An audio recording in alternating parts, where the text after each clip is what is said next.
ഇപ്പോൾ പറയുന്നത് പുതിയ ഒരു സർവേ ആത്മഹത്യ കൂടുമ്പോൾ ആണുങ്ങളെക്കാൾ കൂടുതൽ ആത്മഹത്യകൾ ഇപ്പോൾ കൂടുതൽ ചെയ്യുന്നത് പെൺകുട്ടികളാണ്. Can you give me one good reason? നേരത്തെ എങ്ങനെയില്ലായിരുന്നു. 100 ആൾ ആത്മഹത്യ ചെയ്യുമ്പോൾ 20 പെൺകുട്ടികൾ മാത്രമേ ആത്മഹത്യ ചെയ്യുകയായിരുന്നുള്ളൂ. 80% ആൺകുട്ടികൾ ചെയ്യുകയായിരുന്നു.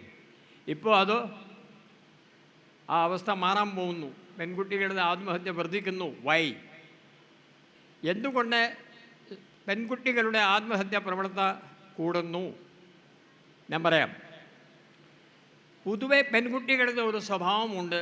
അവർക്ക് എന്തെങ്കിലും പ്രശ്നമുണ്ടെങ്കിൽ അപ്പോൾ തന്നെ വേറെ ആൾ, സുഹൃത്തോ അമ്മനോടോ അച്ഛനോടോ സുഹൃത്തിനോടോ കസിൻസിനോടോ ഒക്കെ പങ്കുവെക്കുക, അല്ലേ?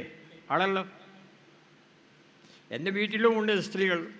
എൻ്റെ ഭാര്യ, എൻ്റെ അമ്മ, നിങ്ങൾ പോലെ ഒരു മോളുണ്ട്, 4 സഹോദരിമാരുണ്ട്. അവളെ ഞാൻ കാണുന്നു.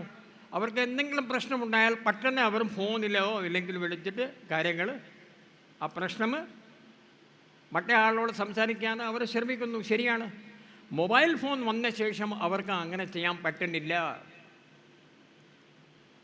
മൊബൈൽ ഫോൺ ആണെങ്കിൽ പിന്നെ നമ്മൾ ആരോടും മിണ്ടാതെ അല്ലേ ഇരിക്കുകയുള്ളൂ. അപ്പോൾ ഒരു പെൺകുട്ടീൻ്റെ അകത്തുള്ള വികാരങ്ങൾ, വിഷമങ്ങൾ കൂടി പോകുന്നു. പക്ഷേ അതേസമയം പങ്കുവയ്ക്കാൻ സമയം കിട്ടുന്നില്ല. അവസാനത്തെ അവർ കൂടുതൽ പ്രശ്നങ്ങൾ ഉണ്ടായ സമയത്തിൽ താങ്ങാൻ പറ്റാത്ത സ്ട്രെസ് വരുമ്പോൾ അവർ ആത്മഹത്യ ചെയ്യുന്നു. This is A new theory. അവിടെ വരെ നമ്മൾ പോകരുത്. 1 മണിക്കൂർ മാത്രം മതി മൊബൈൽ ഫോണിൻ്റെ സോഷ്യൽ മീഡിയയിലെ ഉപയോഗം. ഓൺലി 1 അവർ. യുണൈറ്റഡ് നേഷൻസാണ് പറയുന്നത്, ഞാനല്ല. 1 മണിക്കൂറേക്കാൾ കൂടുതൽ ഉപയോഗിക്കുകയാണെങ്കിൽ പിന്നെ നിങ്ങൾക്ക് ഇതിൻ്റെ ഭ്രാന്ത് പിടിക്കാനുള്ള സാധ്യത ഉണ്ട്.